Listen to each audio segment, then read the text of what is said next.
J'ai eu la chance d'être mentoré par un freelance ultra chevronné à mes débuts en tant que freelance. Quand je dis ultra chevronné, pour vous ayez une idée, il se vend à 1 500 euros par jour. Et c'est pas un TGM pour faire plaisir, il est vraiment en mission à ce prix-là, et très souvent en mission d'ailleurs. Et quand je l'ai rencontré, il m'a dit trois choses. Dès que je l'ai vu, vraiment, on a parlé pendant 1 heure, il m'a dit directement trois choses. C'est trois, on va dire, trois leçons qui permettent d'éviter des erreurs que beaucoup de gens font, qu'ils soient débutants hein, en freelance, mais aussi avancés. Il y a beaucoup de gens avancés qui font des erreurs aussi et qui ne s'en rendent pas forcément compte parce qu'il y a plein de biais dans le marché ou dans son profil qui fait qu'on peut, les rater. Donc la vidéo, du coup, le but, c'est que je vous parle de ces trois erreurs-là, ces trois leçons que j'ai pu apprendre grâce à lui et qui m'ont permis de me lancer avec plus de certitude, moins de risques à prendre, plus de réussite et que j'ai pu vérifier après en étant sur le marché. Et d'ailleurs, je vais rajouter aussi ça à la fin, une erreur que moi j'ai remarquée, qui est très propre au marché actuel, qui pour moi est le plus gros handicap de tous les freelances qui sont bloqués et qui sont un peu en intermission ou qui galèrent à se lancer depuis leur CDI. Donc si vous voulez pas être en intermission pendant 6 mois, si vous êtes déjà freelance, ou si vous voulez vous lancer en freelance depuis un CDI avec, on va dire, le maximum de chances de réussite, quoi, écoutez bien jusqu'à la fin parce que ça va peut-être vous aider aussi pour vous débloquer. Et petit jeu aussi, essayez de deviner le métier que fait mon mentor pour se vendre à 1 500 euros par jour et être staffé quasiment tout le temps. Pour voir un peu vos idées, à votre avis, qu'est-ce qu'il fait? Est-ce qu'il vend de la drogue en freelance? Voilà, donc petit jeu, mettez ça en commentaire. Donc pour commencer, on va aller directement dans le vif du sujet. La première erreur qu'il m'a fait comprendre, c'est qu'il ne faut pas être trop généraliste. Alors ce conseil, il apprend avec des pincettes, ça dépend vraiment de votre marché, mais en général, être généraliste, c'est pas bon, parce qu'il y a un problème qui est assez évident, c'est la concurrence. Quand vous allez arriver face à un concurrent qui est spécialiste, vous n'avez aucune chance en étant généraliste, à part si vous avez vraiment un CV de fou furieux, mais c'est rarement le cas. Donc pour moi, être spécialiste, c'est vraiment le point de départ et ça a beaucoup d'avantages. Le premier, c'est que vous avez moins de compétition, parce que spécialiste, vous êtes que en compétition avec des spécialistes, alors que généraliste, vous êtes en compétition avec tous les spécialistes de vos domaines dans lesquels vous êtes généraliste. La valeur perçue va être plus élevée, évidemment, parce qu'il y a un effet de halo quand on se vend comme étant spécialiste. Le cerveau va se dire, ok, vu que son CV il parle que de ça, il doit sûrement être très bon là-dedans. Alors que si ça se trouve, pas du tout. Mais bon, on va dire que voilà, c'est un peu un avantage aussi d'être spécialiste. Et ça va avoir deux autres effets secondaires, c'est que vous allez pouvoir vous vendre plus facilement et aussi vous allez pouvoir vous former plus facilement. Parce que si vous avez qu'un seul sujet d'expertise, vous n'avez que celui-là à travailler et à monter en compétence dessus. Donc c'est vraiment pour moi première règle absolue, c'est être spécialiste, être sur un domaine précis, pas juste dire je suis développeur back-end, mais développeur Python sur tel framework, etc. Et plus on peut être spécialisé, mieux c'est. Après attention, parce que plus on va être spécialisé, plus on va devoir valider ce positionnement par le marché. Parce qu'on ne va pas inventer un positionnement spécialiste pour rien. Si je me fais un CV Python, Django Flask, React, Node.js, Svelte, je sais pas quoi, il faut que ça ait un sens. Il faut qu'il y ait un marché derrière aussi. Donc mettez-vous spécialiste, mais il faut que ce soit backé par ce que le marché vous dit. Et ça, du coup, vous allez voir que c'est un peu compliqué parce que beaucoup de gens ont un problème avec leur ego, ce qui est normal, hein. On a un CV avec beaucoup de compétences particulières, on a envie de tout mettre en avant. Mais non, il faut enlever des choses, des fois, il y a des choses qui ne sont pas pertinentes. Et même si c'est pour vous un truc important, mais pour le marché, des fois, ça peut vous induire en erreur et vous faire passer pour quelqu'un qui est moins expert qu'il ne l'est réellement. Parce que si on voit quelqu'un qui met Python, JavaScript, Java, COBOL, alors même si c'était expert dans les quatre domaines, pour un recruteur, il va se dire, bon, le mec, il doit être moyen dans tous les domaines, quoi. Si vous mettez qu'un seul langage, par exemple, ça fait automatiquement monter votre valeur perçue. Je sais que ça paraît con, mais c'est comme ça que ça marche. Donc, il faut jouer avec les règles du jeu. Donc, un conseil par rapport à ça, déjà par rapport à votre CV, spécialisez-vous, mettez un titre plus précis que juste développeur back-end si c'est le cas. Et dans les expériences que vous mettez en avant, mettez en avant uniquement ce qui est intéressant, ce qui va valider ce que vous mettez comme positionnement. Ça, c'est vraiment le premier truc important et que beaucoup de gens ne font pas parce qu'on a envie de mettre le plus d'éléments sur son CV. On pense que ça va monter la valeur perçue au maximum. C'est souvent l'inverse. Donc, voilà. Et donc, pour ça, comme vous l'avez compris, le point central, c'est analyser le marché en amont. Comprendre sur quoi on peut se spécialiser et sur quoi c'est le bon move. Comme je vous l'ai dit, mélanger un truc juste parce que c'est précis et croire que ça va vous faire avoir des missions, non. Il faut être spécialiste, mais quand même que ça a un sens. Donc, mettez pas Python, Svelte, COBOL dans votre CV si ça n'a pas de sens. Mettez un truc spécialisé, mais qui a un sens. Donc, allez analyser le marché. J'ai fait au moins 2 vidéos sur le sujet, donc allez les voir si vous voulez savoir comment faire précisément cette analyse de marché. Mais vraiment, c'est hyper important. Deuxième point, du coup, c'est très lié à ça, c'est la passivité face à l'analyse du marché. Alors ça, c'est une leçon aussi qui m'a appris directement. Il m'a fait comprendre que si on veut se lancer sur un marché particulier, il faut absolument savoir qu'est-ce qu'on a comme point fort et comme lacune. Si on va sur un marché précis et qu'on ne sait pas qu'est-ce qui est un prérequis, qu'est-ce qui est un bonus pour les recruteurs, pour les clients finaux, qu'est-ce que nos concurrents savent faire et qu'est-ce qu'ils ne savent pas faire, on part avec déjà un point avec du retard directement, quoi. Donc ce qu'il faut savoir, c'est analyser le marché, ok, très bien, mais aussi être actif dans l'analyse de marché. C'est pas juste faire un bot et aller scraper les offres de mission et faire un dashboard. Ça, c'est stylé, je sais que c'est marrant, on aime bien faire ça. Il y en a 14 000 qui se lancent là-dedans en ce moment. C'est un super truc, hein, ça, vous aurez une vision d'ensemble beaucoup plus claire. Après, soyez actifs, allez voir ce dashboard tous les jours, allez creuser les offres de mission, allez voir vraiment ce que les clients ont comme prérequis, comme bonus. C'est vraiment ça qui a de la valeur. Donc, si vous avez des outils comme ça pour analyser le marché, c'est top. Vous pouvez le faire aussi à la main, il n'y a pas de souci. Mais soyez actifs, soyez pas passifs. Allez vraiment regarder ce qui peut être vos lacunes. Et comme ça, vous allez pouvoir vous former pile dessus. Et pas juste vous dire, je pense que faire telle formation, ça va être bien. Non. Là, vous saurez précisément quelle formation a un sens par rapport au marché et qu'est-ce qui sera le plus efficace pour que votre temps soit vraiment alloué sur le plus efficace possible. Sur le truc le plus efficace possible. Et pas juste pour le fun.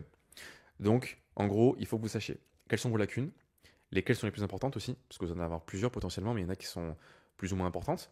Et comprenez aussi quel est le minimum, on va dire le MVC, minimum viable candidat, pour avoir des missions. Parce que ça, c'est aussi important. Comprenez ce qui est un prérequis, ce qui est un bonus. Ça paraît con, mais vraiment, c'est important. Il y a des choses, vraiment, on s'en fout, quoi. C'est un petit bonus. Vous allez arriver en entretien, on va vous dire, ouais, c'est bien, vous savez faire ça, mais vous n'avez même pas les bases. Donc, ayez les bases. Encore mieux que ça, donc, on parle de formation. Je vous ai dit, voilà, formez-vous sur les sujets qui peuvent vous aider à combler vos lacunes. Faites des projets perso, c'est encore mieux. Les projets perso, vous allez vous former déjà, donc ça remplit ce premier step, mais vous allez aussi avoir des expériences à faire valoir pour votre CV, pour vos entretiens. Pourquoi c'est un sujet aussi important? Alors, il faut savoir que mon mentor, comme je vous ai dit, il est extrêmement chevronné, c'est pas du tout un junior, et il me parlait quand même de projets perso, alors que lui, il doit avoir un CV avec 15 ans d'XP, quoi. Je me dis, pourquoi il me parle de projets perso, alors que lui, il doit avoir 15 ans d'XP à faire valoir? En fait, les projets perso, c'est vraiment sous-coté parce que beaucoup de gens pensent que c'est un petit bonus pour les recruteurs. En fait, c'est pas forcément le cas. Ça peut vraiment être très valorisé si vous le mettez bien en avant. Et donc, ce qui m'a fait comprendre, mon mentor, c'est que quand vous avez des projets perso, vous pouvez les cibler très précisément sur ce que votre marché recherche, sur ce que vos clients ont comme prérequis. Et donc ça, c'est vraiment un cheat code.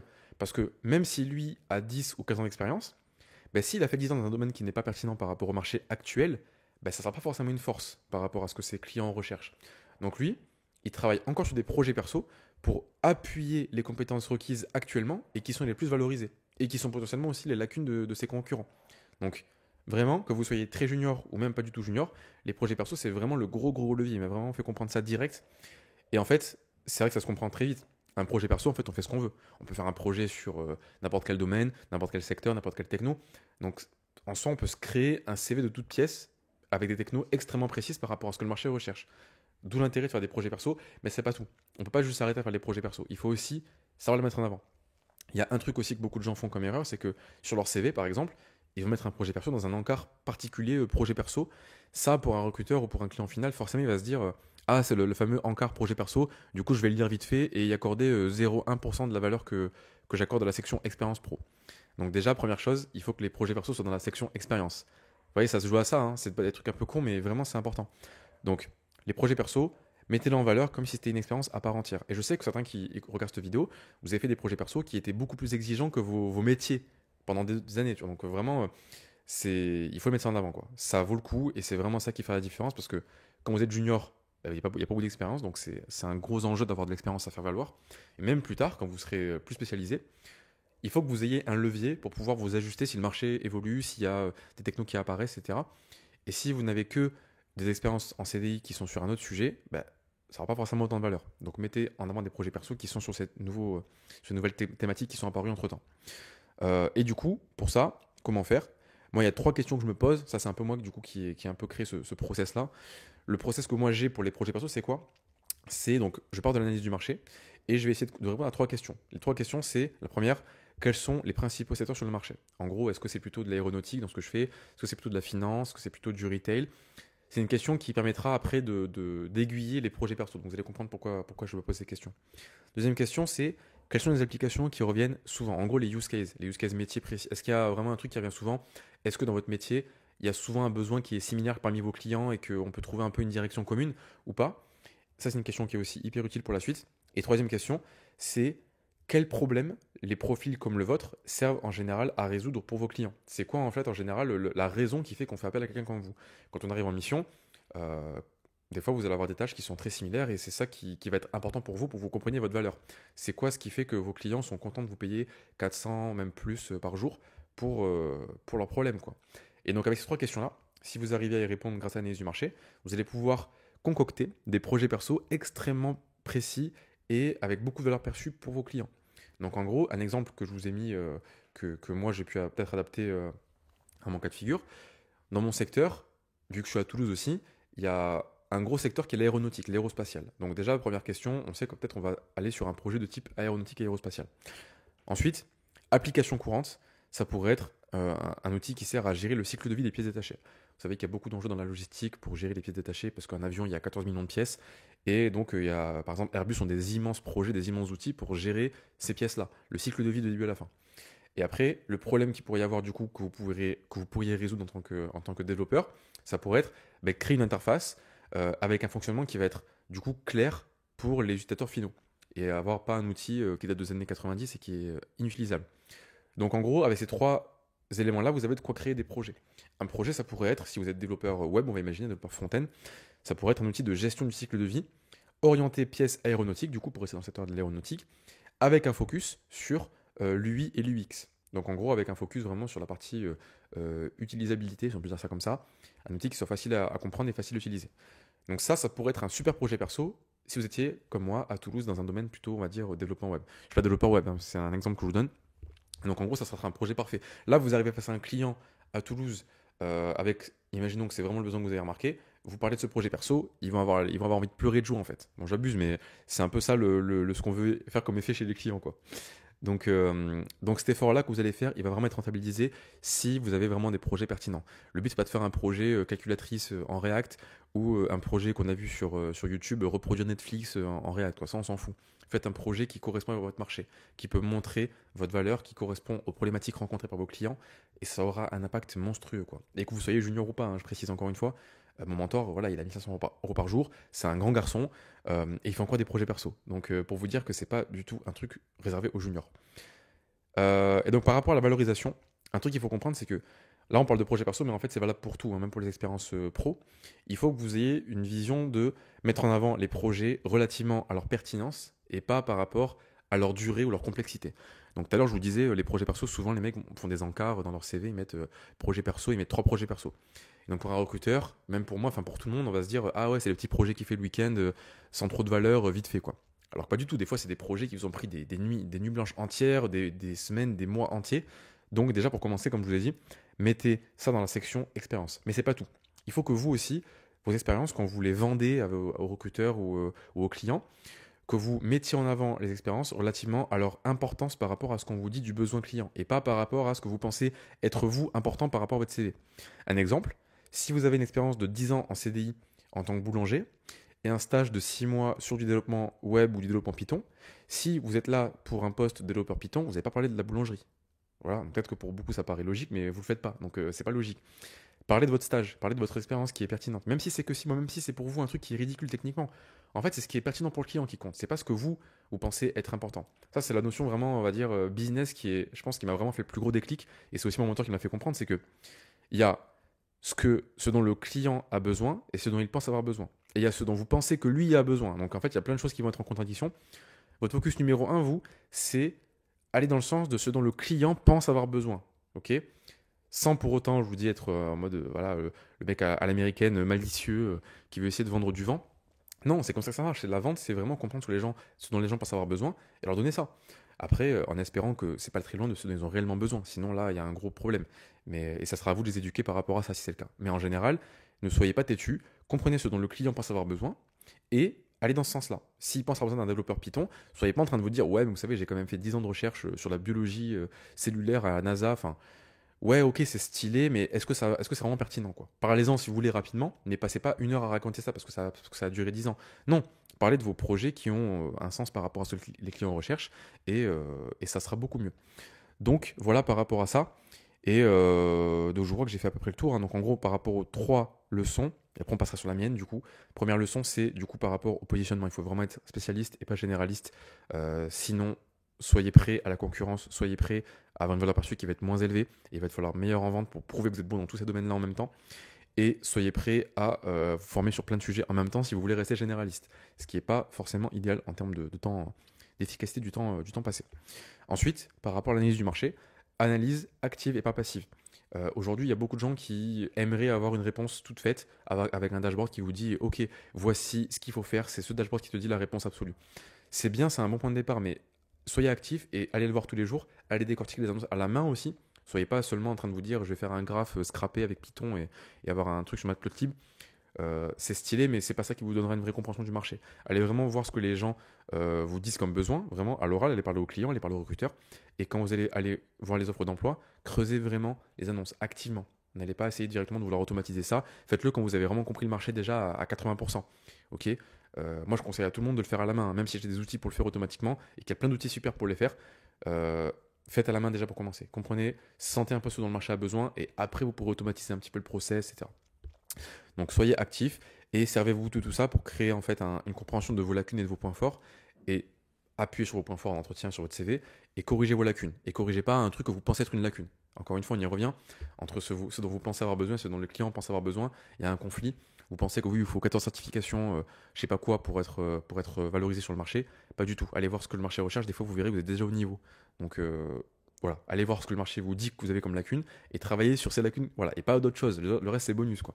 Si vous voulez faire une certification AWS, DevOps Associate 2.0, je sais pas quoi, ok, si ça vous amuse, faites-le. Mais attendez déjà de voir si le marché vous demande ça pour avoir une mission. Sinon, pour moi, c'est un peu du temps perdu. À part si vous avez le temps illimité, mais bon, moi personnellement, mon temps, je considère que j'ai pas que ça à faire. Donc voilà, et donc les projets perso pour finir, projet perso qui est un meilleur moyen encore de te former, donc j'ai parlé de certification, mais c'est pareil, les projets perso c'est aussi un truc dans lequel on peut investir du temps, quitte à faire ça, autant le faire sur un sujet qui est pertinent pour vos clients. Donc les projets perso, déjà de 1, valorisez-les beaucoup, parce que c'est hyper important pour vos clients que vous ayez des expériences perso qui soient pertinentes par rapport à eux, et comment faire du coup? Aller analyser le marché et aller comprendre qu'est-ce qui pourrait être le meilleur projet perso pour correspondre à ce que le client recherche. Et comme ça, vous arrivez en entretien avec un truc hyper pertinent pour lui, pour le client. Donc voilà pour les trois leçons que m'a prises mon mentor qui m'ont vraiment beaucoup aidé. Enfin, c'est ça qui m'a donné un peu ce boost au début avant de me lancer. Donc vraiment, ça m'a beaucoup aidé. Mais il y a un truc qu'il n'avait pas remarqué parce que, comme je l'ai dit, lui, il est très senior. Il a une vision du marché qui est peut-être un petit peu biaisée. Normalement, c'est normal, hein, en même temps, voilà.